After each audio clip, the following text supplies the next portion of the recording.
इस कार्यक्रम के पुण्यार्जक हैं श्री 1008 श्री अभिनंदन नाथाय नमः, श्री दिगंबर जैन अभिनंदनोदय अतिशय तीर्थ क्षेत्र, station road, civil line, Lalitpur, Uttar Pradesh. प्रबंधक श्री राजेंद्र जैन धनवारा, पूर्व पार्षद 9889888555। प्रबंधक श्री मोदी पंकज जैन, वरिष्ठ पार्षद 9450037469। अंतर्गत श्री दिगंबर जैन समाज पंचायत समिति रजिस्टर्ड, ललितपुर, उत्तर प्रदेश। अध्यक्ष इंजीनियर अनिल जैन, अंचल 9415112333। महामंत्री doctor Akshay Jain Tadaiya 9415509458। Senior manager Sharad Kumar Jain, Malaya 7080732808।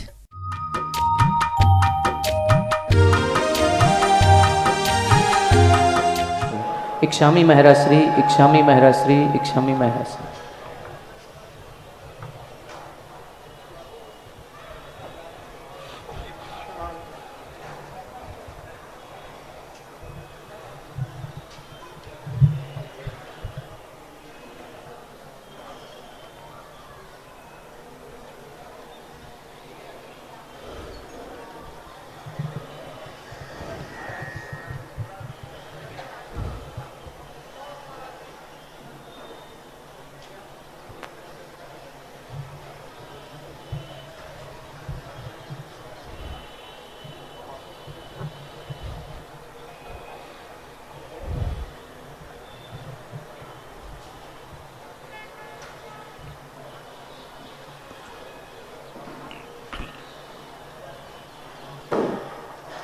अपराह्निक प्रक्षणा स्वाध्याय विलयाम श्री कायुष।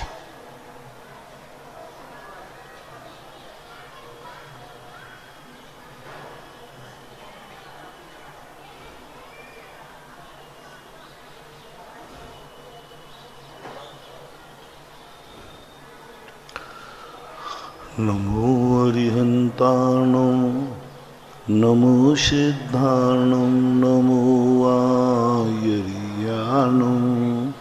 नमो वज्रायाणं, नमो लोये सव्वसाहूणं।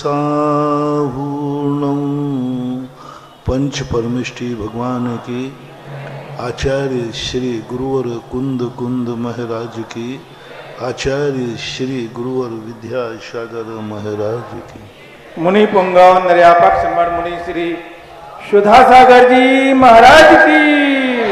परम पूज्य मुनि श्री 108 पूज्य सागर जी महाराज की, समस्त मुनि संघ की जय।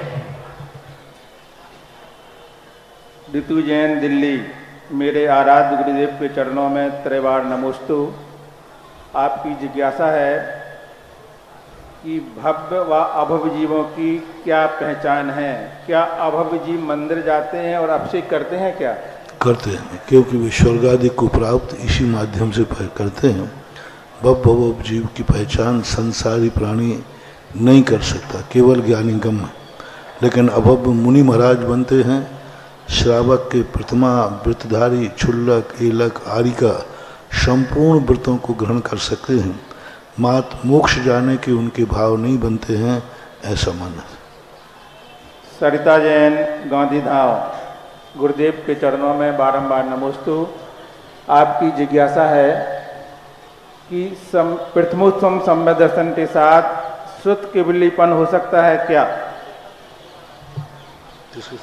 प्रथमोत्तम सम्यक दर्शन के साथ नहीं।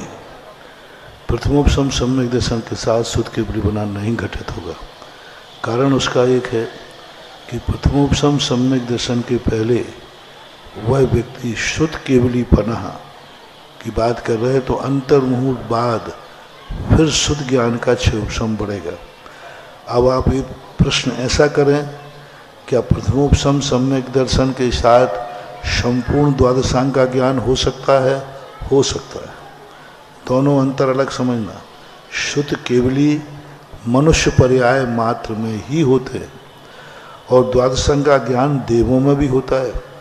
तो देव जाकर के कोई अनादि मिथ्या दृष्टि देव है और उसको द्वादशांग का ज्ञान है और मिथ्या दृष्टि है नौवें ग्रेविक में अथवा स्वर्गों में, तो वह प्रथमोपशम सम्यक दर्शन को प्राप्त किया उसने, और वो द्वादशांग का ज्ञाता तो था ही।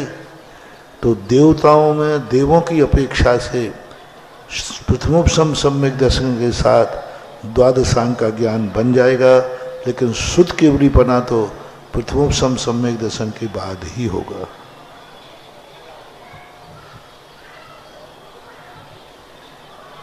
पीयूष जैन, बड़ा गांव धसान, गुरुदेव के चरणों में बारंबार नमोस्तु। आपकी जिज्ञासा है, भूत प्रेत यक्ष राक्षस आदि भयंकर जाति के देव किस वेशभूषा में जाते हैं? क्या वे सामान्य मनुष्यों की पहचान में आते हैं कि यह भूत है कि राक्षस? उनका जो मूल भेष है वो तो बहुत सुंदर है, अच्छे वस्त्राभूषण पहनते हैं, विक्रिया रिद्धि की तरफ से जाते हैं। जो व्यंतरों भूत प्रेत को काला रंग दिखाते हैं ना, ये काले होते नहीं हैं। उनकी द्रव्य और भाव लेशा प्राय निकृष्ट नहीं होती। भूत प्रकार व्यंतर भी काले देव काले रंग के नहीं होते, भवनवासी भी नहीं होते। इन सब का बहुत सुंदर रूप होता है, लेकिन ये विक्रिया ऐसी बना सकते हैं।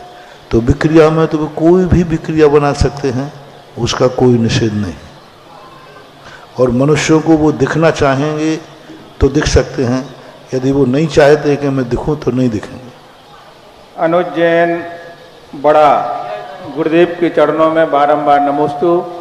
आपकी जिज्ञासा है कि भगवान के मंजन करने की विधि क्या है? आगम में मंजन करने की विधि ही नहीं लिखी। मंजन करना तुम्हारा प्रमाद है, मंजन करना तुम्हारी भूल है, मंजन करने की नौबत आना ये तुम्हारा बहुत बड़ी भूल है। प्रतिदिन यदि भगवान का मार्जन करने का उल्लेख है, प्रतिदिन अभिषेक के बाद मूर्ति को बिल्कुल सुखा दो, और गीले कपड़े के पहुँचने के बाद सूखा कपड़ा रुएदार खादी का कपड़े से पूरी प्रतिमा को प्रतिदिन सुखाओ। कभी मंजन करने की जरूरत ही नहीं पड़ी। मंजन क्यों करना पड़ता है कि प्रतिदिन क्या करते हो? अभिषेक किया, जाओ भगवान, अब वो धीरे धीरे दाग पड़ जाते हैं, धीरे धीरे दोष बन जाता है। इसलिए ऐसी स्थिति बन जाती है। तो प्रतिदिन यदि आप लोग अच्छी तरह मंजन, मूर्ति को जितना गीला करो, जितनी देर गीली हो उतनी देर सुखाओ। ये जो नई मूर्ति चमकती है इसमें और कोई पॉलिश थोड़ी लगा है, बफिंग है। और बफिंग क्या है? सूखे कपड़े से जितना आप रगड़ोगे पीतल की मूर्ति की बफिंग होगी और बहुत शाइनिंग आएगी। रही बात अब मंजन करते हो तो साल भर में एक बार मंजन करते हो, रीठा वगैरह से करते हैं, वो ठीक है। पायल जैन, आगरा, गुरुदेव के चरणों में त्रिवार नमोस्तु। आपकी जिज्ञासा है कि महाराज जी आपने बताया था कि कलश को कभी भी खाली नहीं रखना चाहिए। तो मुनि श्री जी, हमारे घर पर एक कलश है, तो क्या उसको 5 मेवों से ऐसे ही भर दें या कुछ बोलना चाहिए मंत्र वगैरह? अब हमेशा काय के लिए भरोगे पंचमावा? किसी कलश तो है, किसी पर्पस से रखा जाता है, और पर्पस से रखा हुआ कलश 24 घंटे, अधिकतम 15 दिन, अधिकतम 6 महीने के बाद वो कलश का कोई मूल्य नहीं है, बस 100 पीस के लिए रखे रहो। तो अब कलश को उसको भरोगे तो किस पर्पस से भरोगे? यूं भर के रखने का नाम मंगल कलश नहीं है। कुछ डालना हो तो कलदार वगैरह कुछ वगैरह ऐसी चीज डाल दो, ठीक है। भागचंद जैन, बगरा, कटक, गुरुदेव के चरणों में बारंबार नमोस्तु नमोस्तु नमोस्तु। आपकी जिज्ञासा है, विद्यमान 20 तीर्थंकर और 24 तीर्थंकर, इन दोनों में क्या अंतर होता है? विद्वान 20 तीर्थंकर और 24 तीर्थंकर कोई अंतर नहीं है। अनंत अवस्था की अपेक्षा बराबर सब एक से ही होते हैं। पूर्व कल्याणकों में अंतर होता है, केवल ज्ञान कल्याणक में कोई अंतर नहीं। दीपा जैन, ब्यावर, मेरे आराध्य गुरुदेव के चरणों में कोटशा नमन। आपकी जिज्ञासा है, तिरलोक तीज और रोड तीज दोनों एक ही हैं या ये रोड चढ़ाने की परंपरा अलग अलग? त्रिलोक तीज अलग है और रोड तीज अलग है। त्रिलोक तीज का विशेष एक महत्व है अपने आप में। रोड तीज एक कोई विशेष घटना को लेकर के है, दोनों अलग मानी जाती है। संदीप जैन, चंडीगढ़, पंजाब, गुरुदेव के चरणों में सत नमोस्तु। आपकी जिज्ञासा है कि नल के जल से भगवान का अभिषेक करने से क्या दोष लगता है और किन को दोष लगेगा, और उस जल से बना नल से अभिषेक, अब नल तो तुमने ऐसा गड़बड़ बोल दिया कि जो नगर पालिका नल लगा वो नल जो उसमें से आ रहा, नालियों में से आ रहा, वो नल है क्या? नहीं करना चाहिए। अब बोरिंग की आदि की जो परंपराएं हैं, आज वर्तमान में स्थितियां हैं, बिलछानी का दोष आएगा। वो अब मजबूरी में किया हुआ दोष तो सबको थोड़ा थोड़ा लगेगा। पूजा जैन, जबलपुर, गुरुदेव के चरणों में कोटि कोटि नमोस्तु। आपकी जिज्ञासा है कि प्रलय काल जो आर्यखंड में आते हैं 6 कालों के माध्यम से, तो ये आर्यखंड में ही क्यों आते हैं? यहाँ तो पुण्यात्मा जीव रहते हैं, बल्कि मलेच्छ खंड में पापात्मा जीव रहते हैं, तो वहाँ क्यों नहीं आता इस प्रकार? ना वहाँ अति पापी रहते हैं, ना आदि पुण्यात्मा रहते हैं। ऐसे एकदम पापी यहाँ जैसे नहीं रहते। छठा काल जो यहाँ आएगा, वो छठे काल की जो पाप की प्रवृत्ति है, वो मलेच्छ खंड उनके सामने कुछ भी नहीं लगता। इस कारण से प्रलय और एक सृष्टि का नियोग है, परिवर्तन है।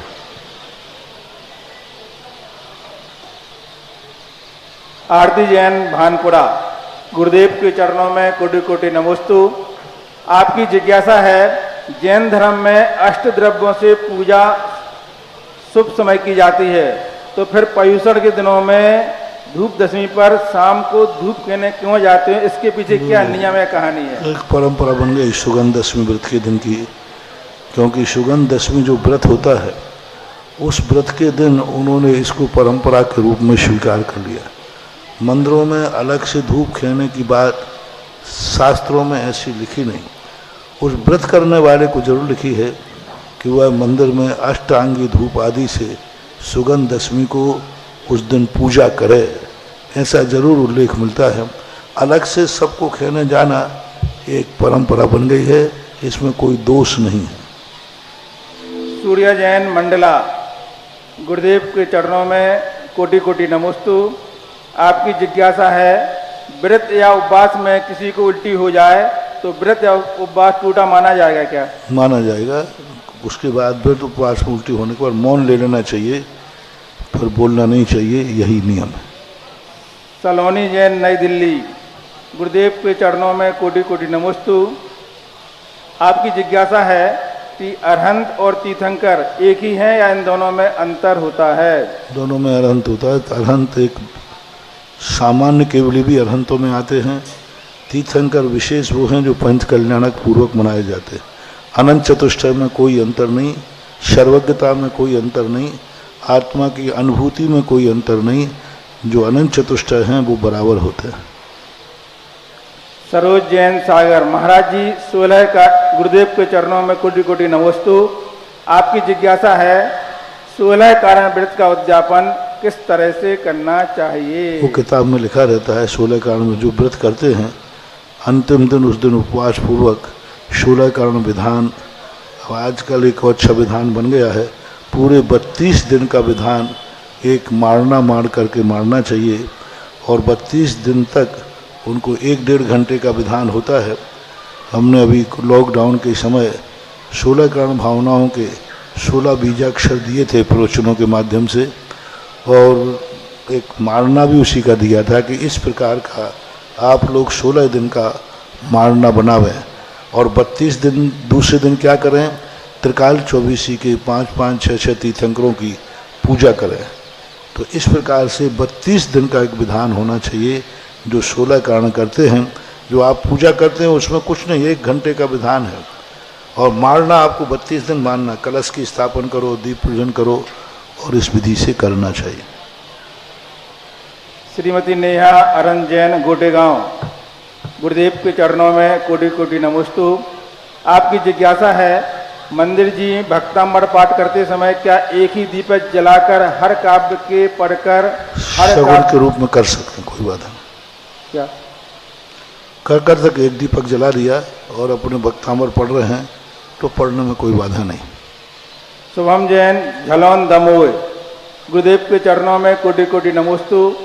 आपकी जिज्ञासा है कि कई आरका संघ में आरका और छुल्लक जी पाद प्रक्षालन या पूजा करवाते हैं और हम लोग नहीं करते हैं, तो वो आहार नहीं लेते हैं, तो ऐसे समय हमें क्या करना चाहिए? दुनिया की समस्याएं निपटाते हो, ये समस्या भी निपटाना चाहिए।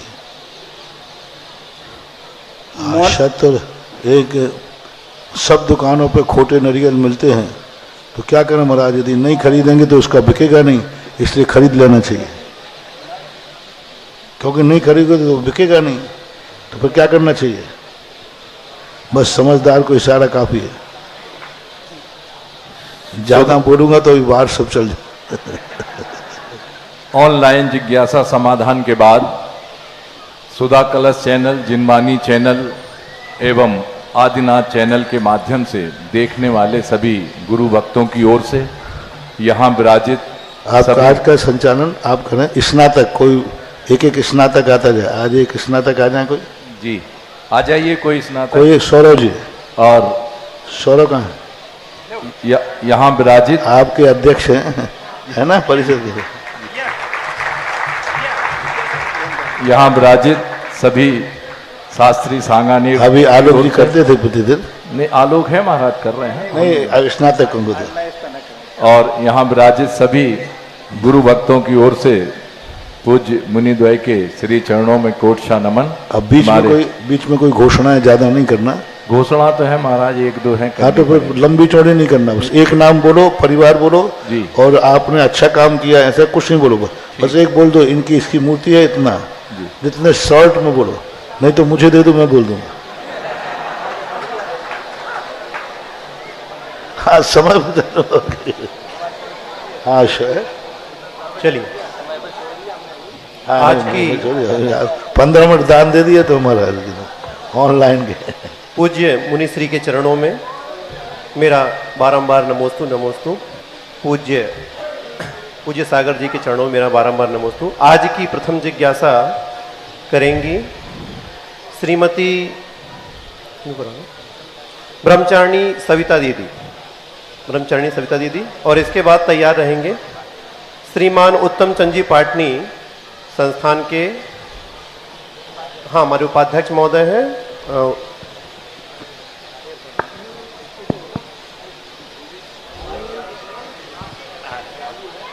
सौरव जी आवाज बुलंद करो।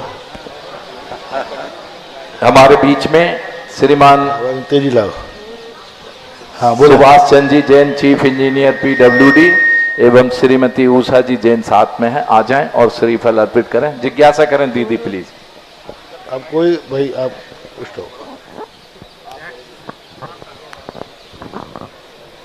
माइक दीजिए उनको। हाँ, बोलो। गुरु प्रसादेन विना न बुद्धि, गुरु प्रसादेन विना न सिद्धि, गुरु प्रसादेन विना न युक्ति, गुरु प्रसादेन विना न मुक्ति। परम पूज्य श्रमण संस्कृति संस्थापक सर्व दर्शन विज्ञ, न्याय दर्शन विज्ञ, परम पूज्य निर्यापक श्रमण के चरणों में कोटि सा नमोस्तु नमोस्तु नमोस्तु। मुनिश्री, अभी जो प्रमेय रत्नमाला अनुशीलन युवा विद्युत परिषद की संगोष्ठी चल रही है, मुझे ये सब दृश्य देखकर बहुत मन हर्षित होता है, और मुझे ऐसा लगता है कि आपने अभी तक तो पौराणिक ग्रंथों पर और आध्यात्मिक ग्रंथों पर आपने संगोष्ठी की है, लेकिन न्याय ग्रंथ पर पहली संगोष्ठी है, और उसे सुनकर के ऐसा लगा कि गुरुदेव ने तो हम सबको बहुत कुछ दिया था, लेकिन ये परंपरा जो न्याय व्याकरण की थी वो विच्छिन्न होती जा रही थी। तो ऐसा लगा कि शायद अब ये कोई न्याय पढ़ने वाला नहीं रहेगा, लेकिन आज आपके आशीर्वाद से देखा इतने सारे विद्वान क्या न्याय के अध्येता बनते चले जा रहे, बहुत खुशी हुई, मन रोमांचित हो गया। मेरी जिज्ञासा तो ये है कि ये जो षड दर्शन की परंपरा है, क्योंकि बौद्ध दर्शन तो प्रभु महावीर के सामने ही आ गया था, लेकिन क्या नैयायिक दर्शन, वैशेषिक दर्शन, मीमांसक दर्शन भी क्या उसी समय से आए हैं, क्या और आगे से आए हैं, क्या इनकी परंपरा रही है? क्योंकि आचार्य कुंद भगवान ने तो सिर्फ सांख्य मत का ही खंडन किया है, तो क्या और भी कुछ ऐसी परंपराएं हैं? जिज्ञासा है, समाधान करें। 363 मतों की स्थापना चौथे काल में ही हो चुकी थी मारीच के द्वारा। महावीर स्वामी के मारीच के 10 भव पहले 363 मत हो चुके थे, यानी पारसनाथ भगवान से भी पहले और भी पहले, क्योंकि उन 10 भवों में महावीर स्वामी का जीव देव भी गया है, स्वर्ग गया, मनुष्य बना। जब वो शेर की पर्याय में था उसके पहले 363 मत हो चुके थे। शेर की पर्याय के बाद से फिर उसने किसी भी मत की स्थापना नहीं की, क्योंकि वो सम्यक को प्राप्त हो गया था। शेर की पर्याय पाकर के वह 16वें स्वर्ग में 22 सागर का देव हुआ, और वहाँ देव 22 सागर। अब 22 सागर महावीर स्वामी से पहले 22 सागर निकालो, नेमिनाथ भगवान पार कर जाएंगे। पारसनाथ के 250, फिर पारसनाथ के बाद आएंगे नेमिनाथ। नेमिनाथ बहुत 22 सागर, तो एक भाव की बता रहा हूँ। फिर मनुष्य बना, फिर देव बना, फिर मनुष्य बना, फिर देव बना, फिर मनुष्य बना, फिर देव बना। ऐसे 10वें भाव में महावीर बना। तो सागरों सागरों पर्यंत तो जो मतों की स्थापना महावीर स्वामी के 10 भवों की उम्र निकाल लेना, जहाँ से शेर की पर्याय से इतने सागर वर्ष पहले ये सारे मत बन चुके थे, और इन मतों के आयतन भी बन चुके थे। आज भी भारत में सांख्य मत, नैयायिक मत मौजूद हैं। आज उनके मठ हैं, उनके मानने वाले हैं, उनके आयतन हैं, उनके गुरु हैं, उनके गुरुकुल हैं। सांख्य मतों का गुरुकुल हमने नारेली में, अजमेर में थे उस समय। प्रातःकाल न्याय का शायद मेरे न्यायदीप का कुछ चलता था, वो किसी अजमेर में किसी को पता चल गया, तो सांख्यमती लोग, उनके यहाँ भी ब्रह्मचारी जैसे ही थे धोती दुपट्टा में, सांख्यमती लोग सुबह से पढ़ने आते थे। बोले हमारा भी यहाँ सांख्य मत का आश्रम है। तो ये सब पहले की विचारधाराएं थी। सब जितने भी मत आज हैं सब चौथे काल में स्थापित हो चुके थे। चलिए, इसके बाद श्रीमान उत्तम चंद जी पाटनी, श्रमण संस्कृति संस्थान के सम्माननीय उपाध्यक्ष। इसके बाद तैयार रहेंगी ब्रह्मचारिणी दीदी, आभा दीदी जी, जबलपुर। तैयार। कोटि नमोस्तु। श्रमण संस्कृति संस्थान का प्रणेता गुरुवर सुधा सागर जी, आज हमारे संस्थान को 25 वर्ष पूर्ण हो गए हैं, और आपके आशीर्वाद के फल से ये संस्थान 25 वर्षों तक निर्विघ्न अपने लक्ष्य को प्राप्त करने में लगा रहा, और उसने जो भी लक्ष्य लिया उसको उसने पूरा किया है। यह सब आपके आशीर्वाद का ही फल है। गुरुवर, मैं ये चाहता हूं कि आज हमारी कमेटी, हमारे स्नातक और हमारा समाज आज आपके सामने उपस्थित है। हमें कोई ऐसा मार्गदर्शन दीजिए जिससे मैं इस संस्थान को, हम लोग और ऊंचाइयां अगले कुछ वर्षों में प्राप्त कर सकें, जिससे आज श्रमण संस्कृति संस्थान का नाम विश्व के धरातल पर इस ऊंचाई को पहुंच ले कि न भूतो न भविष्यति हो जाए। सुबह से शाम तक मैं निर्देशन ही दे रहा, अभी भी दिया, स्नातक परिषद के दोपहर में भी दिया, क्योंकि सुगंधी के लिए, कस्तूरी के लिए विज्ञापन की जरूरत नहीं है। कस्तूरी स्वयं विज्ञापन अपना खुद का कर लेती। श्रमण संस्कृति संस्थान आज किसी की विज्ञापन का मोहताज नहीं है। श्रमण संस्कृति संस्थान के जो संस्कार हैं और जो उनका ज्ञान है, यह ज्ञान बिना विज्ञापन के सारे भारत में अपना स्थान बना रहा है।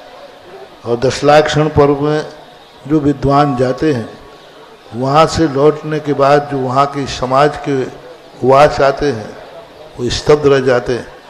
अभी हमारे वहाँ गए थे ना, पिछली बार गए थे किरण प्रकाश जी, इस बार गए थे अमित जी जबलपुर। वहाँ की समाज ने आकर के जो संस्थान की और अमित बाबू के प्रश्नों की जो प्रशंसा की, इसी लाइव में ऐसे वृद्ध लोग गांधीधाम से बहुत प्रभावित हुए, इतने प्रभावित हुए कि देखो पिछली बार भी उन्होंने 50 कलश की राशि समर्पित की और इस बार उन्होंने 100 कलश की राशि समर्पित की। और वो कह रहे संस्थान के लिए हमें कुछ भी करना पड़े तो हम करने को तैयार हैं। अब ये तो मैंने विज्ञापन नहीं भेजा था, मैंने तो नहीं उनको समाचार दिया था, तो मैं ऐसा आगे कहना अपने आप संस्थान शोरूम यदि अच्छा हो तो ग्राहक को बुलाने की जरूरत नहीं, और शोरूम में माल और अच्छा हो तो बहुत अच्छा। पाटनी जी, आप लोग जो मेहनत कर रहे हैं, पाटनी जी बिल्कुल शुरू से जुड़े हुए हैं, शुरू से जब से अपना संस्थान बना था तब से जुड़े हैं। इनके पिताजी भी जुड़े थे और आप देख रहे हैं कि सब पूरे के पूरे इसलिए बहुत अच्छे कार्य कर रहे हैं। इन कार्यक्रमों को अपन को और बढ़ाना है। समय समय पर हमें जितना अपना विचारों के साथ आचार शुद्ध हो, विचार और आचार जैन दर्शन की सबसे बड़ी रीढ़ है। जितना जितना वक्ता विचारों से ऊंचा उठता जाए, उतना उतना वक्ता यदि आचार से भी ऊंचा उठता जाए तो सोने में सुगंधी हो जाती है। आचार संहिता ही हमारे जैन दर्शन की रीढ़ है। विचार तो सबके पास है, लेकिन विचार आचार विहीन है। विचार तो रावण के पास भी थे, लेकिन आचार रावण के पास नहीं था। इसलिए विचारों के साथ आचार भी यदि साथ चलता है तो संस्थान तो एक दिन ऐसा फैलेगा कि भारत का कोई एक मंदिर नहीं रहेगा जहां श्रवण संस्कृति संस्थान का आगाज या श्रवण संस्कृति संस्थान की जय जयकार करने वाले लोग नहीं मिलेंगे। ये बीजारोपण ही ऐसा हुआ है, जब से हुआ है दिन दूना रात चौगुना। और ये कोई किसी का धर्म नहीं है। ये हमारे बच्चे सारे के सारे स्नातक किसी की सेवा नहीं कर रहे, ना महावीर की सेवा कर रहे हैं और ना संस्थान की कर रहे हैं, ना मेरी कर रहे हैं, ना किसी की कर रहे हैं।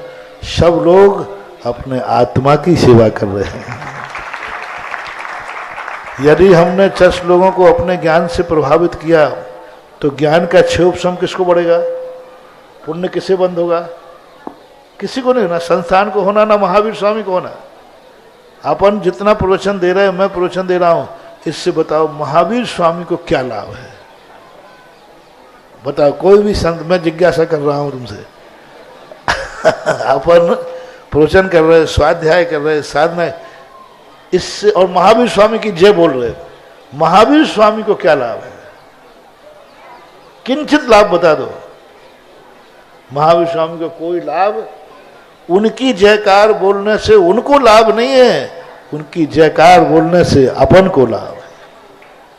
महाराज को हार देने से महाराज को लाभ है कि नहीं हमें पता नहीं, लेकिन जो हार दे रहा है उसको तो लाभ ही लाभ। भगवान का मंदिर बनाने से भगवान को क्या लाभ है मुझे इसको अभी तक पता नहीं चला, लेकिन उनका मंदिर बनाने से अपन को, इसी प्रकार से जो अपन धर्म की प्रभावना कर रहे हैं, इससे भगवान को, धर्म को, किसी को कोई लाभ नहीं है। बस सम्यक दर्शन किसका है? महावीर स्वामी का, अपना खुद का सम्यक दर्शन है।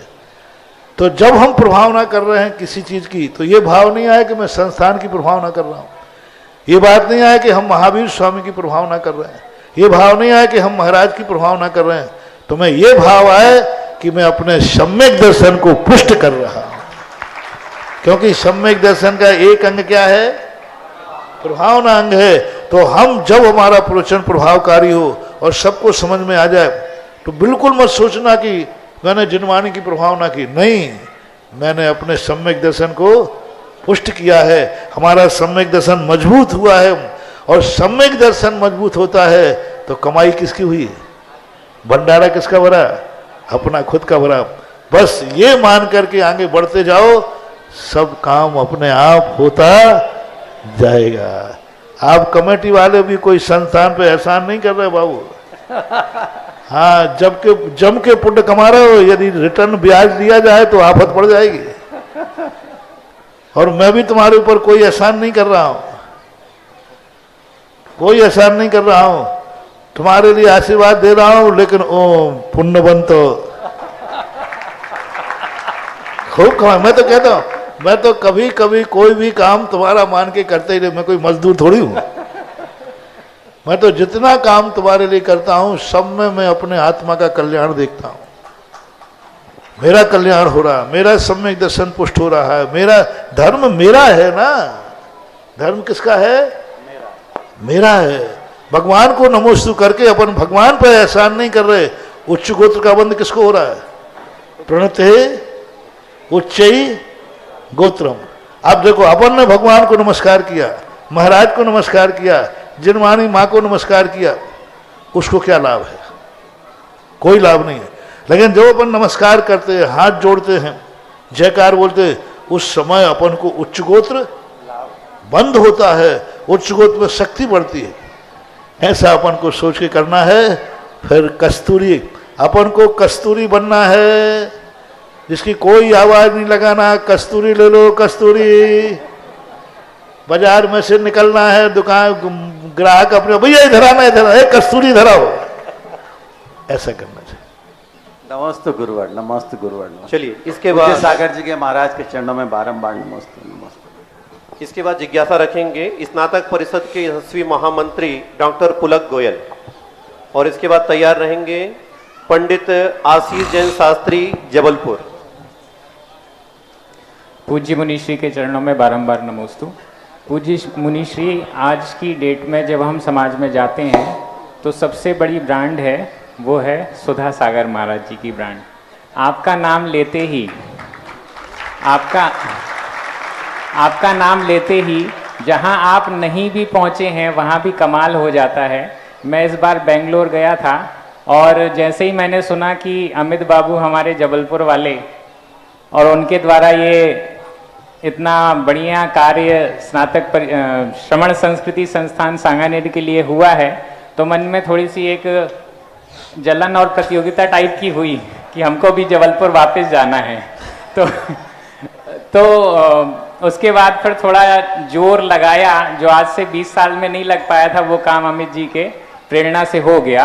तो मेरा यहाँ पर 2 प्रश्न है कि आप जहाँ पर नहीं पहुँचे हैं वहाँ पर भी आप कैसे पहुँच जाते हैं, और आपकी जो आपके प्रति जो लोगों की भावना है वो इतनी मतलब इतनी अच्छी फलीभूत कैसे हो जाती है? आज से 25 वर्ष पहले भी हम देखते हैं और आज भी देखते हैं, ये डिफरेंस किन भावनाओं के कारण आया है? ये मेरी जिज्ञासा। नमस्कार। हाँ, ये हमने सुना तो था कि पहले बेंगलोर गए थे, बेंगलोर से समाचार आया कि वहाँ की समाज ने इतना दान दिया, और जैसे ही गांधी धाम का रेशो बढ़ा तो वहाँ से नहीं, यहाँ भी लोगों ने बढ़ा दिया है। फिर तुम्हारे यहाँ से बढ़ा तो अमित बाबू थोड़े कम में थे, हाँ, कौन में थे? हाँ। अरे तो इन्होंने कहा कि वहां बढ़ गया है, तो इनका फिर समाचार है महाराज गांधी धाम भी आगे बढ़ गया है। मैंने कि बड़े चलो, लगे रहो मुन्ना भाई। है ना, ऐसे ही बात है ना। तो दोनों होता है। एक ऐसा अच्छे काम में यदि स्पर्धा भी होती है तो कोई बुरी बात नहीं है, होना ही चाहिए। रही बात है कि यदि साधु व्यापक है, साधु का विचार व्यापक है, तो उसकी प्रभावना भी व्यापक होगी। साधु को किसी एक संस्था से नहीं बनना चाहिए, एक तीर्थ से नहीं बनना चाहिए। साधु को मठाधीश नहीं बनने दिया महावीर ने। उन्होंने कहा तुम्हें एक तीर्थ नहीं बनाना है, तुम जहां पहुंचो वहीं तीर्थ बनना है। कहा है ना ऐसा, तुम्हें एक तीर्थ नहीं बना, तुम जहां पहुंचो वहीं तीर्थ बनना है। और जब लोगों को ये मालूम चल जाता है कि महाराज तो किसी के नहीं है, सबके लिए उपदेश दे रहे हैं, सबके लिए कर रहे हैं, तो ये बात सब में फैलती ही है। क्योंकि सब जानने लगे हैं संस्थान से किसी एक प्रांत का भला नहीं होना। मंदिर से एक प्रांत का हो सकता है, लेकिन संस्थान से एक प्रांत का भला नहीं होना। सारे भारत के लिए ज्ञान मिलना है, तो लोग संस्थान के प्रति बहुत अच्छे उदार भाव रख रहे हैं। बहुत बड़ी स्थिति थी, और मैं तो कहता हूँ तुम्हारे के अंदर जो संस्कार है वो मेरे ही हैं। मैंने भी संस्थान बनाया, स्पर्धा में बनाया, ना विरोधी सामने होता ना हमारी बाहें चढ़ती। समझ गए ना साहब, समझ गए ना साहब?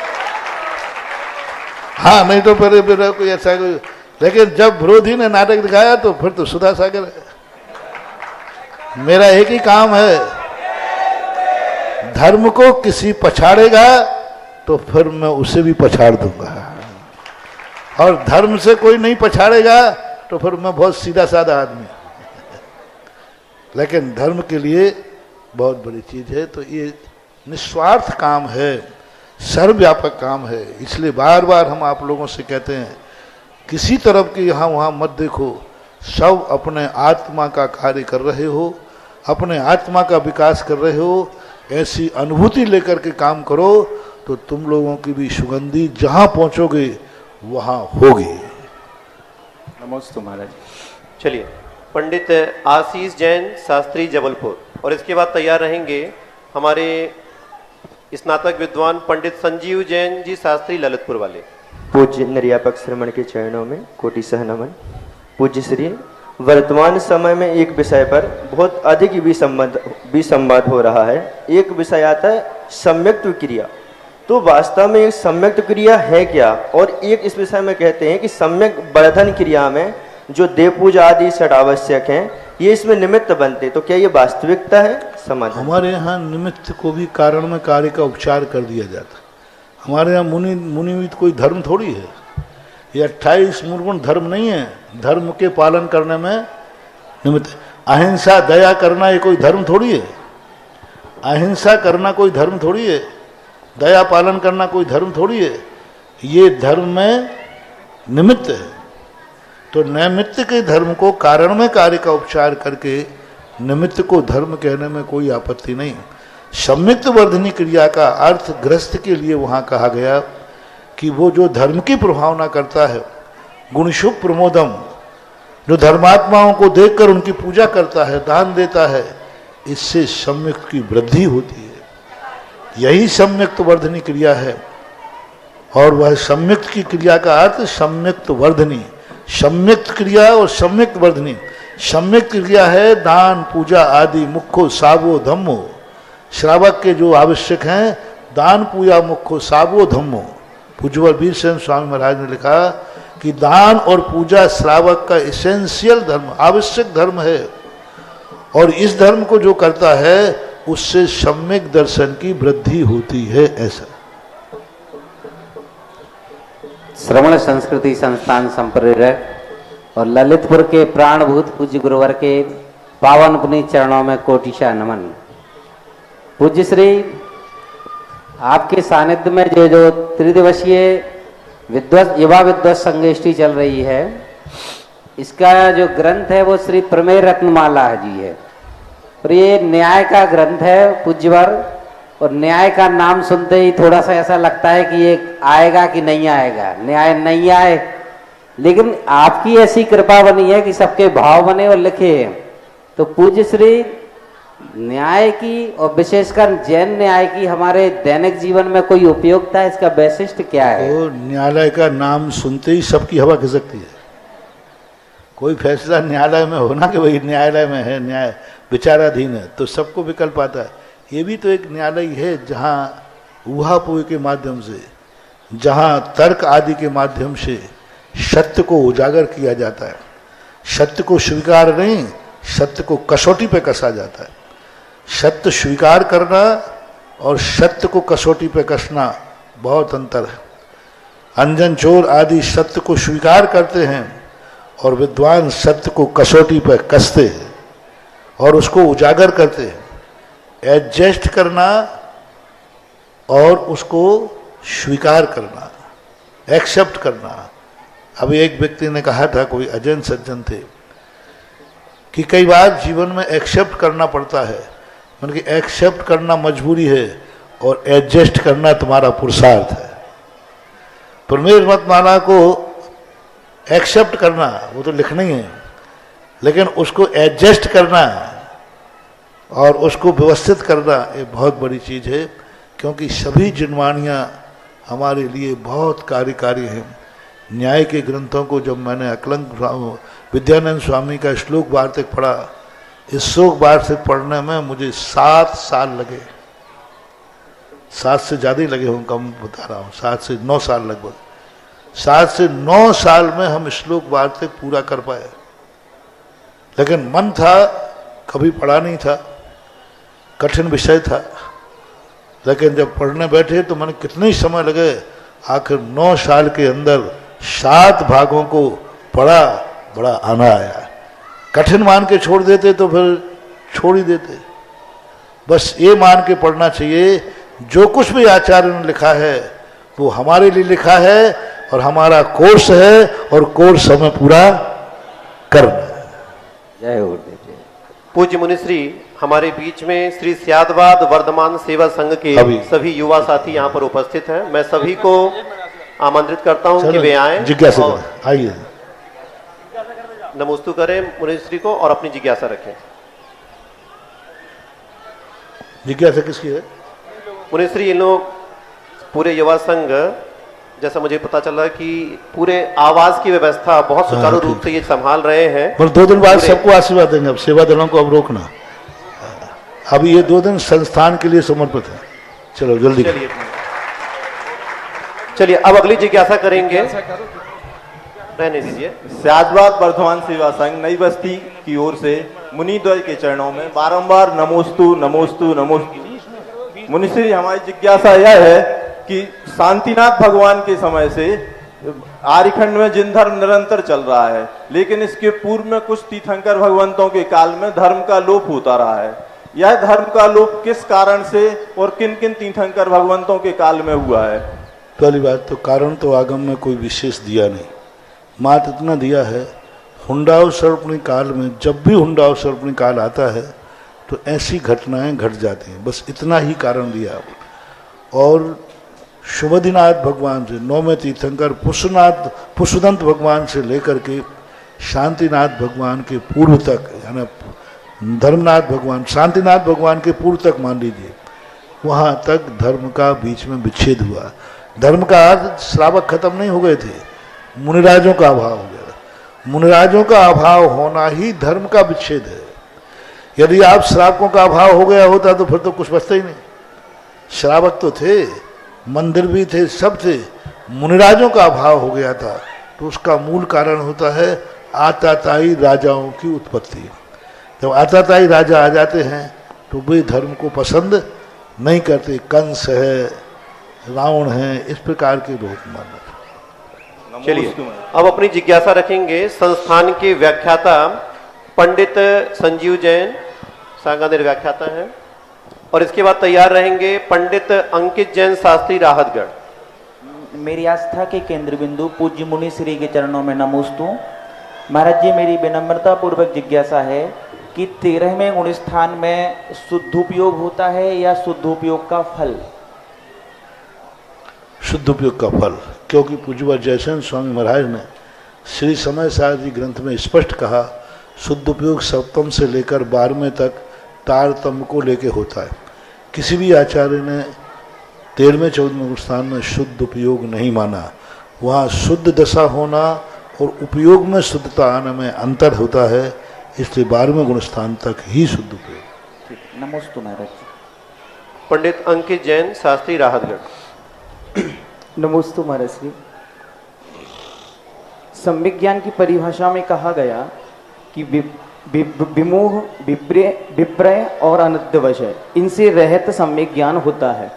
तो जो अनध्यवशय शब्द आता है, अध्यवशय शब्द आता है, तो ये अध्यवशय और अनध्यवशय जो शब्द है, ये आगम और सिद्धांत, मतलब आध्यात्म ग्रंथों में भी ये शब्द देखने में आता है और सिद्धांत के विषय में भी आता है। तो इन दोनों में अंतर क्या है?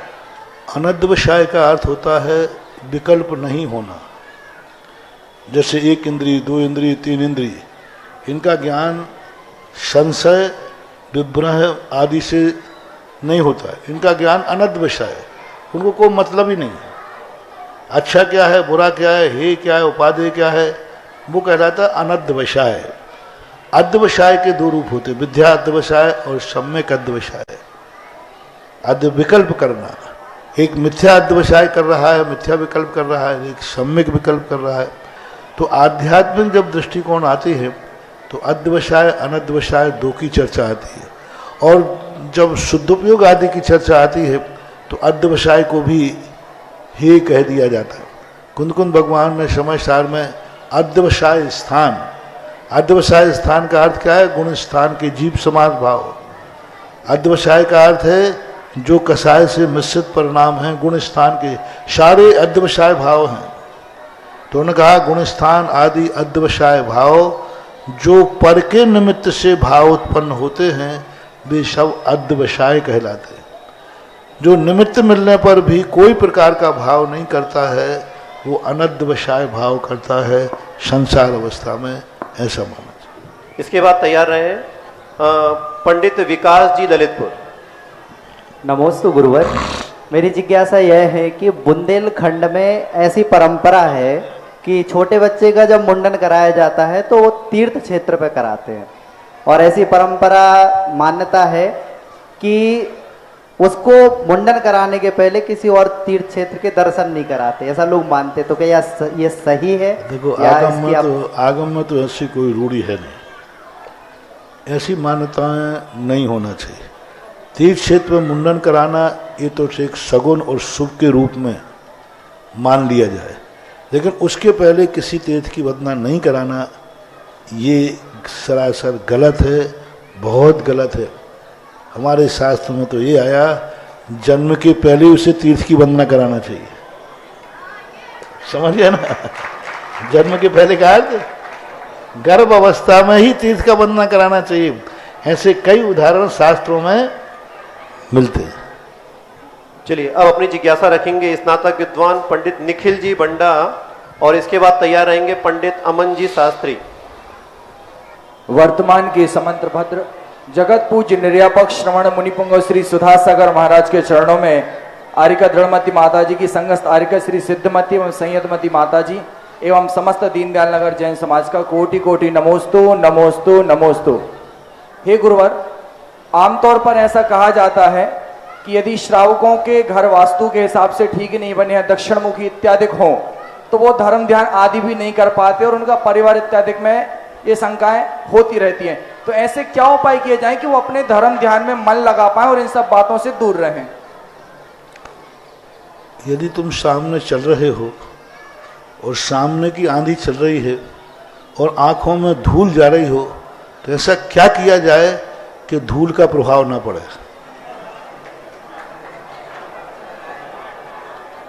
क्या करोगे?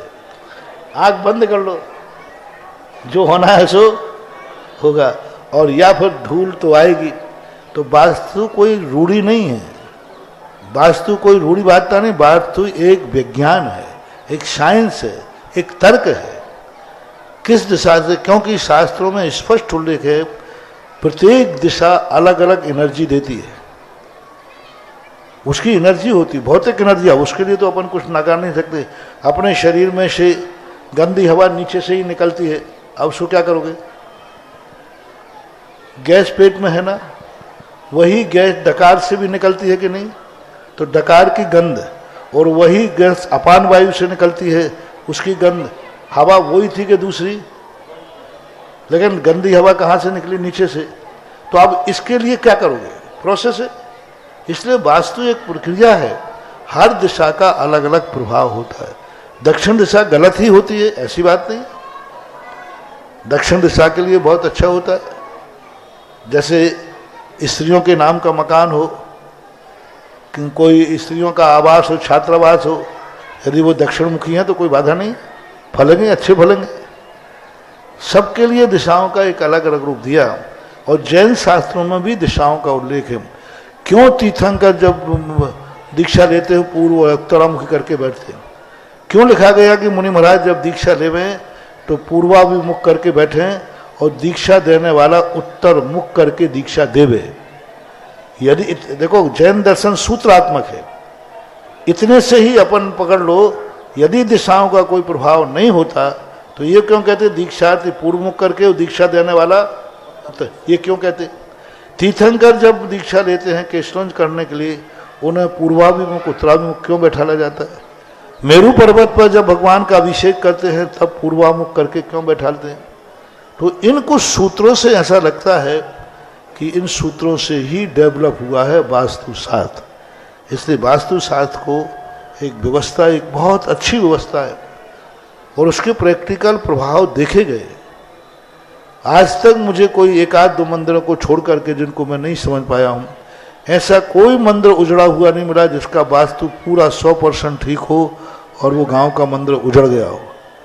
यदि वास्तु ठीक है तो आज भी उसमें भली कम हो गया हो लेकिन पूजा पाठ अच्छी तरह से हो रहा है। ऐसा नमस्ते महाराज। पंडित अमन जी शास्त्री सांगानेर जिज्ञासा रखेंगे। इसके बाद तैयार रहेंगे पंडित श्री जितेंद्र जी झलोन। गुरुवर के चरणों में कोटिसह नमोस्तु। गुरुवर, जब हम लोग समाज में जाते हैं और वहाँ पर जाकर के प्रवचन आदि करते हैं तो जो वहाँ के वृद्ध लोग होते हैं कि वो कहते हैं कि जब पहले के समय में वृद्ध लोग ही गद्दी पर बैठा करते थे और उस प्रकार की उनकी बातें होती थी कि हमें समझ में नहीं आता था कुछ, लेकिन वर्तमान समय में गुरुवर का इतना आशीर्वाद है कि वहाँ युवा विद्वान तैयार हो रहे हैं और वर्तमान की जो बातें हैं वो लोगों तक पहुँच रही हैं, इनसे उनका मन सुनने में भी लगता है और वह बहुत अच्छा श्रद्धान कर पाते हैं। गुरुवर, मेरी जिज्ञासा है कि समाज में जैसे कोई अन्य समाज की लड़की शादी करके आती है, अगर वह लड़की पूर्ण रूप से जैन धर्म का पालन करती है और उसके उपरांत जो उनका बच्चा होता है वह भी अगर जैन धर्म का संपूर्ण पालन करता है तो क्या वह बालक अभिषेक करने के योग्य होता है? देखो, इस प्रसंग को थोड़ा सार्वजनिक मत कराओ, नहीं तो हमारे छात्र भी अजनों में पहुंच जाएंगे। ये रहस्यमय केस कर रहा है, ये एक्सीडेंटल केस है। इन केसों को पहले केस डेवलप होगा, केस की एंट्री कराना पड़ेगी, फिर उस पर वकील नियुक्त करना पड़ेगा, फिर बहस होगी, फिर उसके बाद फैसला होगा। क्योंकि इन केसों के लिए कोई कानून नहीं बनाया जा सकता, इसके लिए परिस्थितियां देखी जाती हैं। क्या कई बार तो हमने ऐसा देखा है कि ऐसे लोग शादी कर गए तो जो बच्चा हुआ वो बाप भी गया, बच्चा भी गया। आज उनके घर में जय जिनेंद्र करने वाला कोई नहीं, धर्म का नाम लेने वाला कोई नहीं। तो ये जो कहानियां होती है, कथाएं हैं, कोई एक आध धर्म, इससे धर्म बढ़ रहा है, धर्म लाओ। अरे मैंने कही तो मुझे ही उपदेश दे रहा है। और जो लैला मजनू होते ना वे बड़े समय, महाराज जी इसमें नुकसान क्या, देखो एक जैनी बढ़ा रहा हूं मैं। अरे मैंने कहा जैनी बढ़ा रहे हो। एक बच्ची आई मेरे पास, बोले महाराज जी हमें जैन धर्म बहुत अच्छा लगता है और वो महाराज जी आप लोगों की चर्या भी बहुत अच्छी लगती है, हमें सब कुछ अच्छा लगता है। महाराज जी आशीर्वाद दे दो, मैं जैन धर्म चाहती हूँ और मैं एक जैन लड़के को चाहती हूँ। उसने बहुत देर बाद कहा, हमारा जी देखो आप बिल्कुल आपके कारण जो जिस लड़के से मैं करना चाहती हूँ वो उसके पिताजी आपके भक्त हैं। उन्होंने एक ही बात कही है कि महाराज जी हाँ कह दे मैं तो हमें कोई बाधा नहीं, तो महाराज जी हाँ कह दे मैं बस आपके ऊपर हमारी, महाराज जी देखो आप में जैन धर्म में एक व्यक्ति बढ़ जाएगा, ऐसा उपदेश दे रही जैसे संस्थान की पंडितानी विदुषी हो। बहुत अच्छी तरह सुना, 10-15। मैंने कहा बेटा मैं तुमसे बहुत प्रभावित हूँ। अब मैंने भी थोड़ा कहा, मैंने कहा अब ये फैंसी ड्रेस कर रही तो मैं भी थोड़ा करूँ। तो मैंने कहा बेटा मैं तुमसे बहुत प्रभावित हूँ, इतने अच्छे भाव हैं, ऐसे सारे अजैन लोग यदि ऐसे सब धर्मी यदि धर्म को पहचान जाएं तो जैन धर्म बहुत बढ़ जाएगा। बहुत अच्छा, आपके विचारों का बहुत बहुत अच्छा लगा, मुझे बहुत अच्छा लगा। उसने समाज अब महाराज जी हाँ कहने वाले हैं। मैंने कहा बेटा एक बात बताओ, यदि ये शादी नहीं हुई तो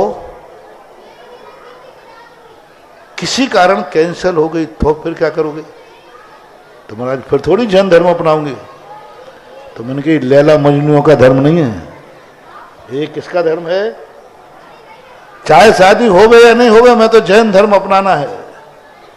किसके लिए वो जैन धर्म अपना रहे हैं?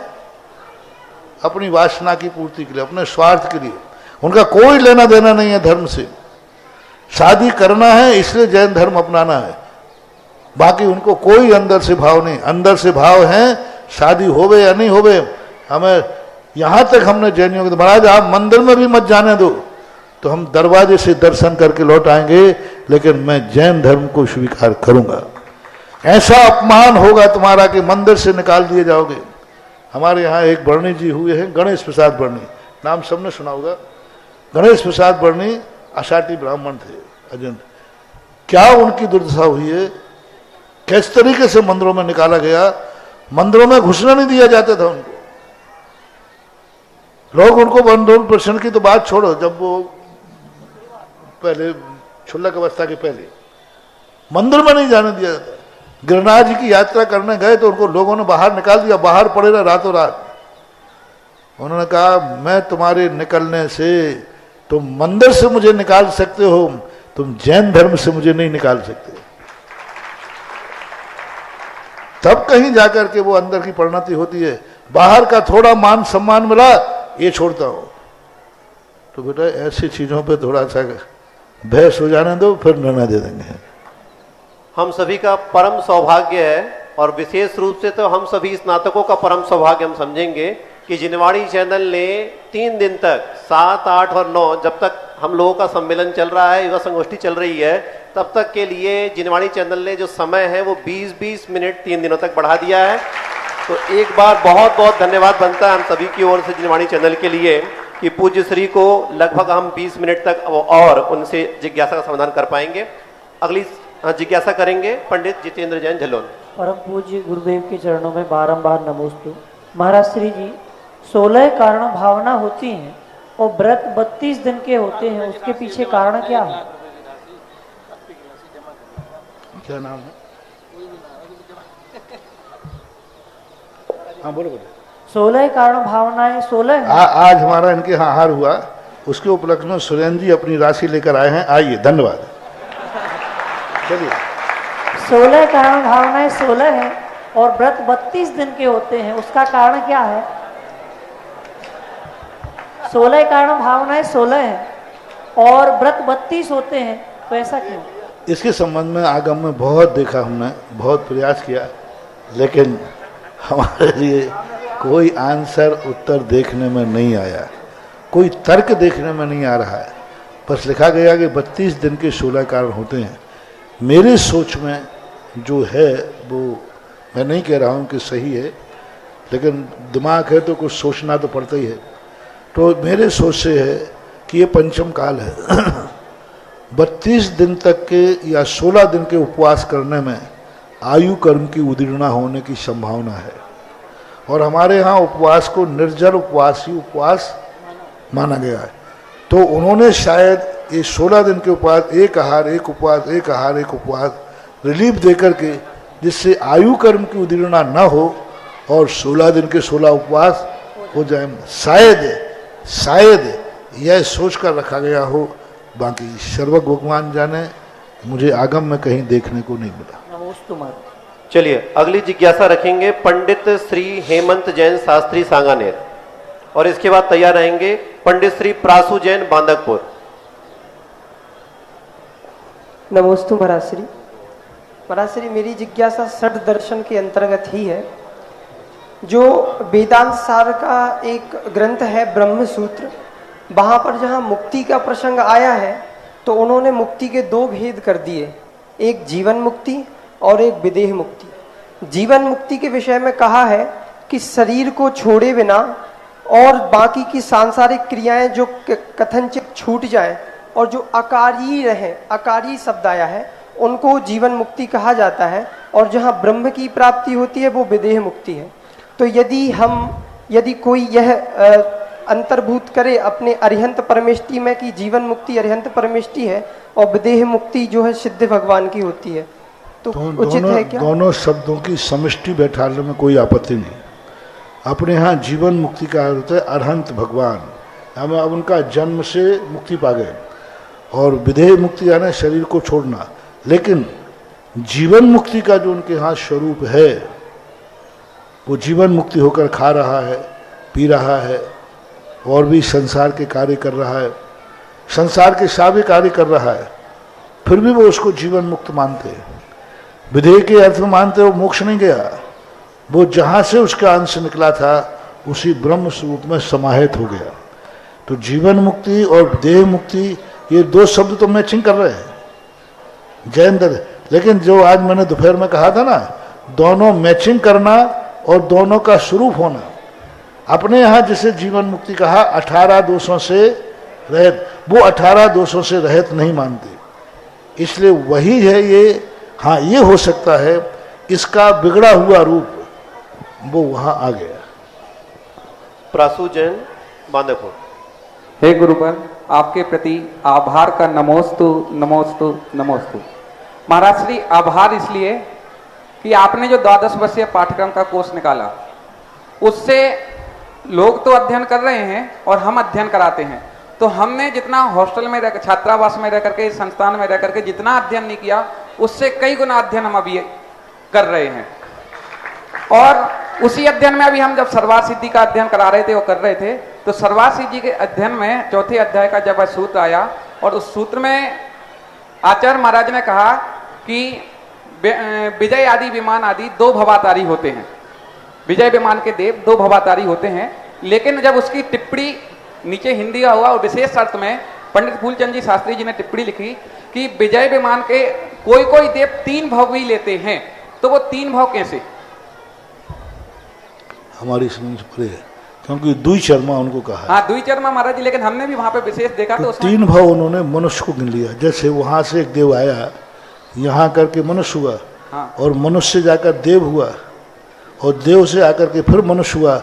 ऐसी 3 की काउंटिंग। उन्होंने ऐसा कहा है कि ऊपर से वो आते हैं, देव बनते, मनुष्य बनते हैं, मनुष्य से फिर वो स्वधर्म स्वर्ग में जाते हैं, स्वधर्म स्वर्ग के फिर मनुष्य बनते हैं, फिर मनुष्य से फिर विजय विमान में जाकर के फिर बाद में मनुष्य बन के मोक्ष जाते हैं। नहीं, ऐसा उन्होंने विशेष अर्थ में किया। नहीं, ये युक्ति संगत नहीं बैठ रहा है। ऐसा सठखंडागम आदि ग्रंथों में भी हमने कहीं पढ़ा नहीं। उन्होंने रेफरेंस दिया कि ऐसे कहाँ आया? नहीं, उन्होंने रेफरेंस कुछ नहीं दिया। नहीं, तो फिर वो प्रमाणक नहीं माना जाएगा। आगम में ऐसी बात कहीं नहीं गई। नमस्ते महाराज जी। इसके बाद जिज्ञासा रखेंगे पंडित श्री विवेक जी शास्त्री ललितपुर, और इसके बाद तैयार रहेंगे पंडित दीपांश जैन अभाना। नमोस्तु गुरुदेव, नमोस्तु नमोस्तु नमोस्तु। गुरुदेव, एक सामाजिक जिज्ञासा है। पूज्य गुरुदेव, कोई धार्मिक व्यक्ति है, वह अपने मार्गदर्शन में समाज में अनेक धार्मिक और सामाजिक कार्यों का आयोजन करवाता रहा है, लेकिन व्यापार में घाटे के कारण करोड़ों का कर्ज कर लेता है, और ऐसी अवस्था में मंदिर, परिवार और जीवन से उदासीन हो जाता है। ऐसे व्यक्ति कई बार धार्मिक कार्यों में हुई त्रुटि को क्षति का कारण मान लेते हैं। ऐसे भयभीत भक्तों के लिए आपका क्या आशीर्वाद है और क्या आदेश है? क्या वर्तमान युग में ऐसा कोई कथानक आया है जो इन लोगों को जीवन का संबल दे और वे धर्म के मार्ग पर लौटाए? बहुत अच्छा प्रसंग है। कर्म सिद्धांत को जानने वाला होगा तो वो ये नहीं सोचेगा कि आज हम धर्म कर रहे हैं, जेल में जाके हर व्यक्ति धर्मात्मा हो जाता है। अशुभ कर्म जब उदय में आते हैं तो धर्मात्मा हो जाता है। दुखी आदमी मंदिरों में ज्यादा मिलता है। यदि मंदिर जाने से दुख दूर हो जाए तो धर्म बराबर अन्यायी कोई दूसरा नहीं होगा, क्योंकि उसने जो पाप किया है, अपराध किया है, वो अपराध करने के बाद जब सजा की बारी आई तो मंदिर आ जाता है। तो कर्म कहता है कि तुम मंदिर में छुपो चाहे कहीं छुपो, अपराधी हो तो अपराधी को सजा तो मिलेगी। तुम मुनि महाराज बन जाओ या तीर्थंकर बन जाओ, तीर्थंकर भी बन जाओ तो कर्म कहता है कि ऐसा काम नहीं चलेगा। कर्म कहता है आपने अपराध किया, पहले उसकी सजा भोगी। ऋषभदेव, पारसनाथ आदि शास्त्र में उदाहरण मिलता है। धर्म के कारण से ही संकट पर संकट आए। बलभद्र, श्री राम, जितने संकट आए किस कारण से आए? धर्म के कारण। पिता की आज्ञा नहीं मानते तो काय को संकट आना था? सीधा कोर्ट केस कर देते और सीधा कह देते नहीं जाना, कर लो क्या करना है बताओ। देखो ऐसी अपनी भाषा में मान लीजिए जैसे उनको कहा कि तुम्हें वनवास जाना तो रामचंद्र नहीं जाना, कर लो क्या करना है। तो कौन क्या कर लेता बताओ भाई? क्या कर लेते बताओ? कुछ नहीं कर सकते थे। राजा आज्ञा देता तो कहते कि हम पुत्र हैं, राजद्रोह आपने कहा हमारा हिस्सा दे दो, हम चले जाएंगे। धर्म के कारण। और कितने संकट आते गए। जब अंत में लक्ष्मण को बेहोश पड़े हुए हैं, उस समय मैंने पहली बार सन 1980 में पद्म पुराण पढ़ा था मुक्तागिरी में। जब वहाँ देखा तो वहाँ पर ये प्रसंग आया और उसी समय विभीषण वगैरह रामचंद्र जी को समझा रहे हैं। रामचंद्र जी आकुल व्याकुल हो रहे हैं, यहाँ तक कह रहे यदि लक्ष्मण जीवित नहीं हुआ ध्यान रखना मैं जिंदा नहीं रह पाऊंगा। उसी समय विभीषण वगैरह समझाया, रामचंद्र जी थोड़ा धर्म का सहारा लो। मैंने कि बस अब उनको सबको एक एक झापड़ पड़ने वाला है। रामचंद्र जी ये कहें उसी धर्म ने तो हमारा सर्वनाश कर दिया, इसी धर्म ने तो हमें सब मिटा दिया। तुम धर्म की चर्चा करते हो और वो सब लोग धर्म की, मैंने कि चुप हो जाओ रे, नहीं तो अभी खिजाए ने रामचंद्र जी हैं। जब मरने की नौबत आ गई धर्म के कारण से, अब उनको धर्म का उपदेश, गजब वो प्रसंग आज तक नहीं भूलता हूं। जैसे ही आगे पड़ा रामचंद्र जी धीरे से बोलते हैं, आप लोग सही कह रहे हो, इस समय मुझे धर्म का सहारा लेना चाहिए। यानी इतनी विपरीत परिस्थिति धर्म के कारण से आई, लेकिन धर्म के प्रति उनका श्रद्धान नहीं डगमगाया। ऐसे और भी कई उदाहरण हैं। कर्म का जो उदय आया है हमारे अपराध की सजा है, और वर्तमान में जो हम धर्म कर रहे हैं वो हमारे पुरुषार्थ का पुरस्कार है, वो बाद में मिलेगा। पहले जो अपराध किया है, धर्म को कर्म से मत जोड़ो। जो सजा मिलती है वो अपराध की सजा है, धर्म की सजा नहीं, धर्म के कारण से नहीं। धर्म कर रहे हैं इसलिए ऐसा हो रहा है, धर्म किसी को अपराधी बनाता ही नहीं है, तो फिर वो सजा कैसे दिलाएगा? ऐसा तत्व चिंतन करना चाहिए। लज्जा के कारण धर्म के प्रति उदासीन हो जाते हैं महाराज जी लोग। हो जाते हैं, उनका दुर्भाग्य है, उनका बहुत बड़ा दुर्भाग्य है। वे ऐसा कर रहे हैं कि एक व्यक्ति को बहुत गम था, बहुत टेंशन में था। उन्हें क्या करें? बोले कुछ नहीं, अब शराब की बोतल पिए लेते हैं। बहुत सारे लोग गम मिटाने के लिए क्या करते हैं? शराब पी लेते हैं। तो शराब पीने से गम मिटेगा कि और बढ़ेगा? बस जो संकट के समय धर्म को छोड़ देते हैं वे उसी शराबी मूर्ख जैसे हैं जो गम मिटाने के लिए शराब पी रहा है। मम पिता तुल्य मुनिवर के चरणों में संसार के सभी जीवों की ओर से नमोस्तु भगवान। भगवान, कई ग्रंथों में पढ़ने को आता है कि आचार्य समंत भक्त स्वामी महाराज को तीर्थंकर प्रकृति का बंध हुआ है, तो क्या ये आगम सम्मत है? नहीं, आगम सम्मत नहीं है, भक्ति का अतिरेक है। लिखा है किसी लोगों ने, जैसे आज अपन आचार्य महाराज को बोलते थे ये तो चलते फिरते साक्षात तीर्थंकर हैं। कई लोग इतने नहीं बोलते, होंगे नहीं, ये नहीं बोलते, क्या कहते हैं? तो ये भक्ति का अतिरेक है, सत्य नहीं। बड़े बड़े ग्रंथों में आता है कि राजा श्रेणी के साथ में 24 तीर्थंकरों के साथ में इनका भी तीर्थंकर, ये भी तीर्थंकर होंगे। बड़े बड़े ग्रंथों में मत कहो बाबू, ग्रंथों में कहा तब तो ठीक है, बड़े ग्रंथ का एक का नाम लो। त्रिलोक प्रणति में आया, त्रिलोक प्रणति में आया है। नहीं, जिज्ञासा समाधान में पढ़ा हुआ था। नहीं, त्रिलोक प्रणति में समंत भद्र महाराज का नाम ही नहीं है। नहीं, परिचय में दिया। त्रिलोक प्रणति 10वीं शताब्दी के पहले किसी ग्रंथ में नहीं है, ये नाम आया है 10वीं शताब्दी के बाद के ग्रंथों में। अशोकनगर से औंडेर वाले सेजन जैन सुषमा जैन पहली तनख्वाह गुरु चरणों में मंदिर निर्माण हेतु समर्पित कर रहे हैं। चलिए अगली जिज्ञासा रखेंगे संस्थान के उपाचार्य डॉक्टर किरण प्रकाश जैन,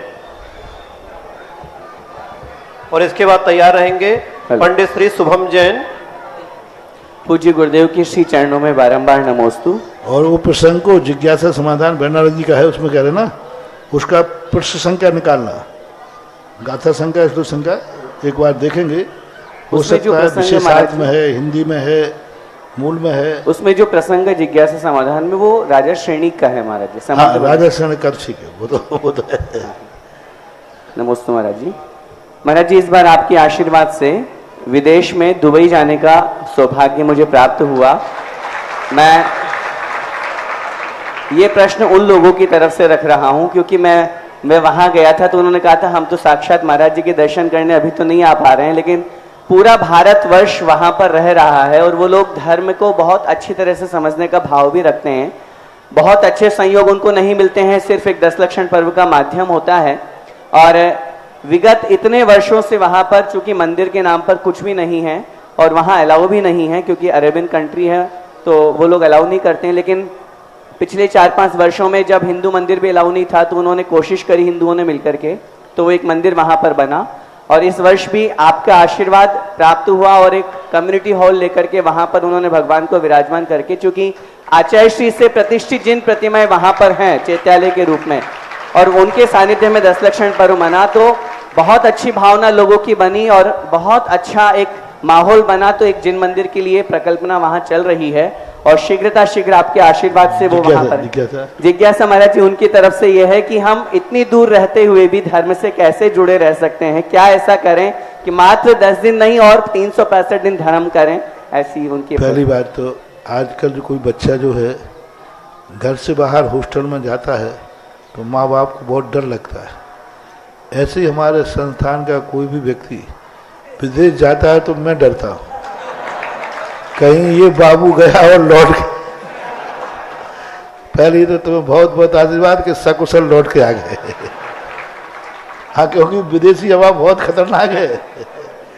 फिर भी संस्कार है अपने संस्थान का, विश्वास है कि विदेश में नहीं मलेश खंड में भी जाएगा तो उन्हीं को प्रभावित करेंगे आप लोग और उनसे प्रभावित नहीं होंगे। जो स्थितियां बनती हैं क्या धर्म की प्रभावना, धर्म कैसे अपने जीवन में, उन्हीं के लिए, तो ऐसे लोगों के लिए तो ये भारत के में रहने वाले जैनी करोड़ रुपया खर्च करके ये चैनल काय के लिए चल रहा है। अब देखो ये कोई फोकट में चल रहा है क्या? जैन समाज वो दातार देखो जो अपने पैसे को खर्च करके साधुओं की वाणी से इतने प्रभावित हो रहे हैं कि अपने करोड़ों की कमाई लगा करके ये 2-2, 3-3 चैनल लगा करके और सारे विदेशों में वाणी भेज रहे हैं। ये उन्हीं की चिंता ज्यादातर, देश के लिए नहीं, विदेशों के लिए। दूसरा 12 वर्षीय कोर्स किनके लिए? इन्हीं के लिए। तीसरा जो विद्वानों को तैयार करके प्रोफेसरों को भेजा जा रहा है, ये यही तो है कि जहां हम लोग ना पहुंच पाए वहां चैनल पहुंच जाए, चैनल नहीं पहुंच पाए तो संस्थान के स्नातक पहुंच जाएं, स्नातक नहीं पहुंच पाए तो 12 वर्षीय कोर्स पहुंच जाए। किसी ना किसी बहाने से अपन सब ये प्रयास कर रहे हैं। अब बाकी तो मर्यादाएं हैं, कितना हो। सबसे बड़ी उपलब्धि जो महाराज जी इस वर्ष वहाँ हमारे जाने से हुई, संस्थान को जो राशि मिली वो तो बहुत अच्छी है, लेकिन लगभग हमारे वहाँ रहते हुए 60-70 लोगों ने 12 वर्षीय पाठ्यक्रम में फॉर्म भरा और उन लोगों ने कहा कि हम पढ़ेंगे। पंडित श्री शुभम जैन। श्री निर्यापक श्रमण जी के चरणों में त्रिवार नमोस्तु नमोस्तु नमोस्तु। महाराज श्री, इस वर्ष मंदसौर जाने का सौभाग्य प्राप्त हुआ था।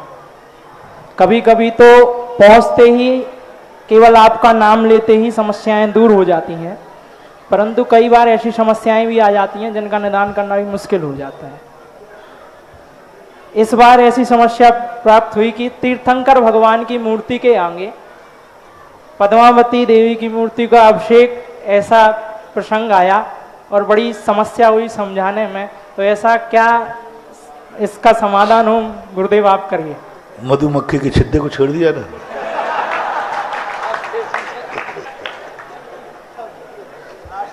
महाराज श्री बहुत समझाया परंतु निदान नहीं आया।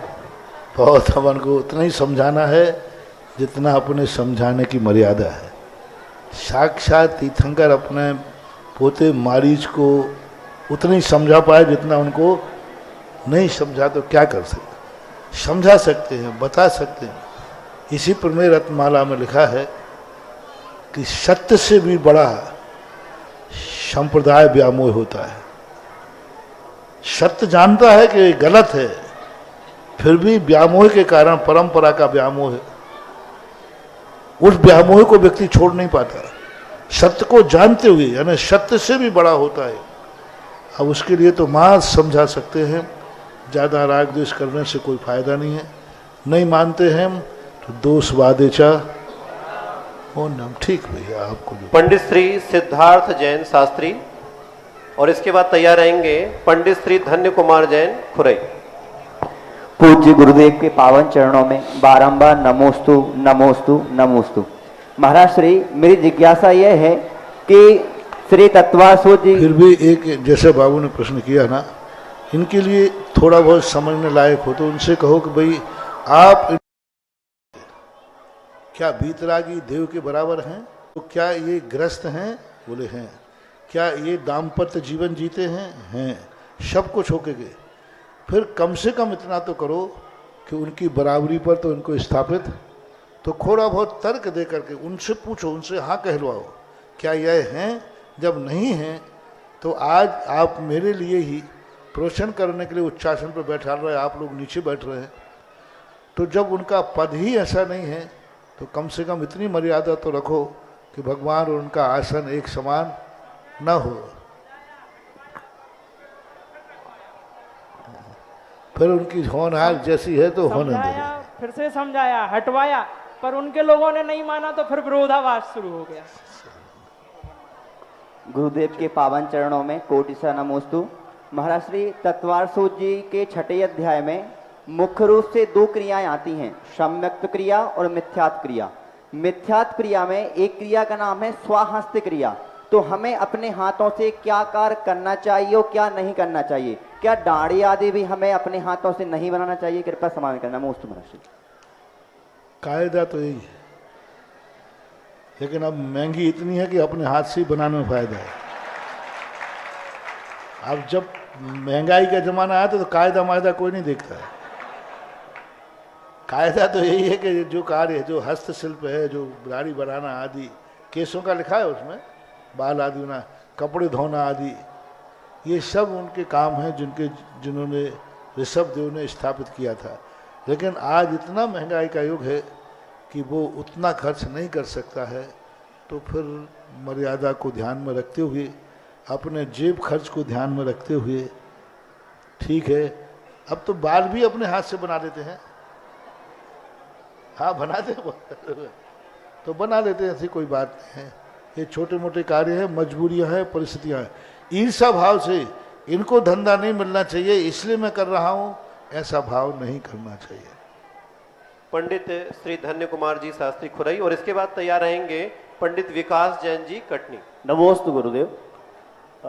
जिज्ञासा है महाराज श्री कि हमारे जहाँ पूजन करते हैं जिस वेदी पर, वहाँ पर चूहे इत्यादि आते हैं, तो बीट गंदगी कर जाते हैं, तो इसका दोष पुजारियों को लगेगा कि कमेटियों को लगना चाहिए?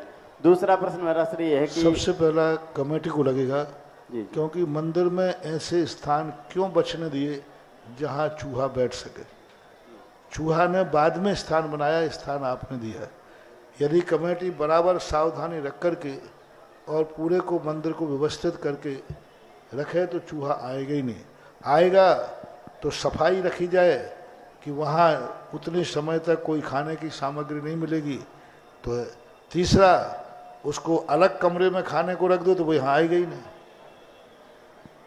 उसकी व्यवस्था कर दो। फिर पूज्य मुनि श्री, जैसे हम प्रक्षाल करते हैं और प्रक्षाल के समय यदि मूर्ति हाथ से छूट जाती है, सिंहासन से गिर जाती है, तो इसका क्या प्रायश्चित होना चाहिए महाराज? प्रायश्चित सामूहिक नहीं दिया जाएगा जी महाराज। व्यक्तिगत ही उस पर सुना जाएगा कैसी सावधानी थी, कैसे। प्रायश्चित सजा कोई सामूहिक घोषित नहीं की जाती। जी जी नमोस्तु। आज के जिज्ञासा समाधान का अंतिम जिज्ञासा रखने के लिए पंडित विकास जैन शास्त्री कटनी। चेतनोदय तीर्थ कटनी से समस्त दिगंबर जैन समाज का बारंबार नमोस्तु। हे गुरु, मेरी जिज्ञासा ये है कि आपने कई बार ये जिज्ञासा का समाधान किया है कि अभिषेक के समय जो अपन जल शुद्धि का मंत्र बोलते हैं, गंगा सिंधु आदि नदी का नाम लेते हैं, वो अपन चूंकि वो मध्य अपने जम्बूद्वीप की नदियां हैं, उचित नहीं है, तो फिर आपने एक बार ये भी बोला था कि फिर बिना शुद्धि के मंत्र से अभिषेक भी नहीं करना, तो फिर कौन सी विधि से शुद्ध किया जाए? उसके बीच में भी हमने कुछ बोला होगा, वो भूल गए हैं पहले क्योंकि जल शुद्धि तर्क दिया था हमने। पहली बात तो आगम में अभिषेक के जल को इस मंत्र से शुद्ध करने वाले की विधि कभी अभिषेक करताओं ने नहीं लिखी, एक बात। दूसरी बात है कि गंगा सिंधु आदि नदी में और कुएं के जल में कोई अंतर, उसमें भी विकलत्र हैं, इसमें विकलत्र है, उसमें भी मगरमच्छ आदि मछलियाँ हैं, इसमें भी। दोनों अशुद्धि की अपेक्षा से जैन दर्शन में कोई अंतर नहीं है। तीसरी बात है कि पूज्यवर मांगनंदी महाराज ने जब 4 कलशों की स्थापना की, वहाँ उन्होंने कहा हम वैसे ही स्थापयामि, श्री तीर्थ कृष्ण पनवर्य विधौ सुरेंद्र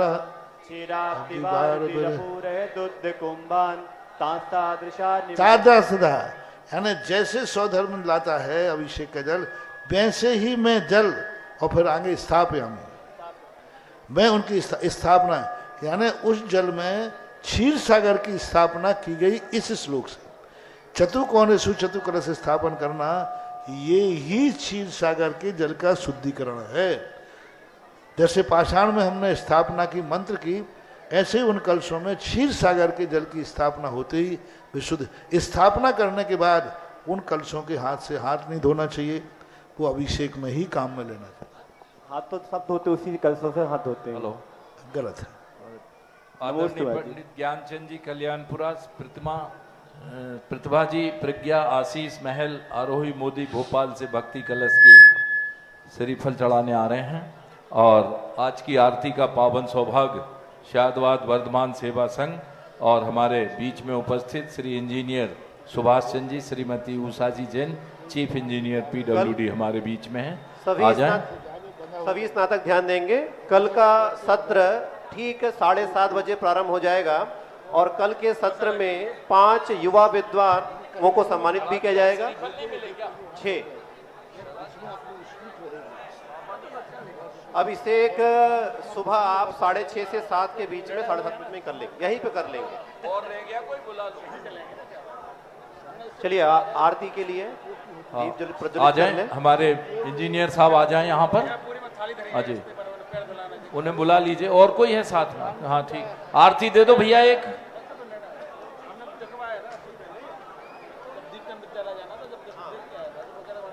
और अभी का सत्र ठीक आरती के बाद सभी लोग वहाँ डोम पंडाल में पहुंच जाएंगे और ठीक इसके बाद वहां का कार्यक्रम प्रारंभ होगा। जितने भी आलेख हैं वहां पर अभी होंगे। सांगानेर शास्त्री परिषद का अगला अधिवेशन शीघ्र आरती के बाद नए डोम पंडाल में, जहां सुबह हुआ था। आपके सारे अधिवेशन वहीं होना है, केवल जिज्ञासा समाधान में आपको यहाँ पर रहना है। आरती प्ले कर रहे हैं।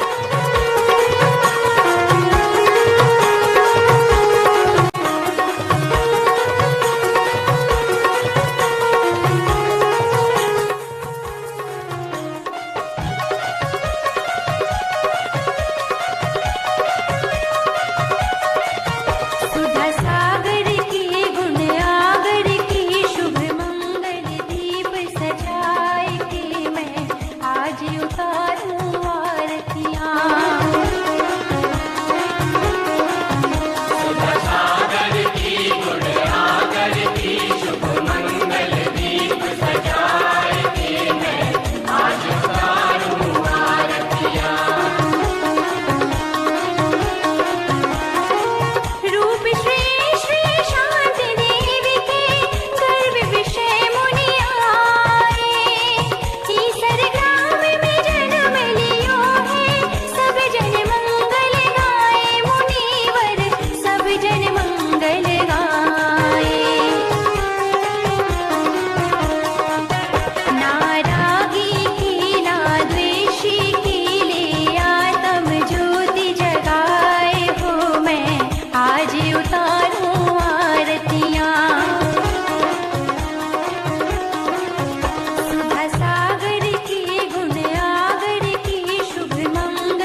आज उतारूं आरतियां।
इस कार्यक्रम के पुण्यार्चक थे श्री 1008 श्री अभिनंदन नाथाय नमा, श्री दिगंबर जैन अभिनंदनोदय अतिशय तीर्थ क्षेत्र, station road, civil line, Lalitpur, Uttar Pradesh. प्रबंधक श्री राजेंद्र जैन धनवारा, पूर्व पार्षद 9889888555।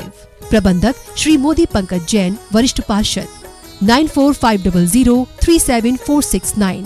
अंतर्गत श्री दिगंबर जैन समाज पंचायत समिति रजिस्टर्ड, ललितपुर, उत्तर प्रदेश। अध्यक्ष इंजीनियर अनिल जैन, अंचल 9415112333। महामंत्री doctor Akshay Jain Tadaiya 9415509458। Senior manager Sharad Kumar Jain, Malaya 7080732808।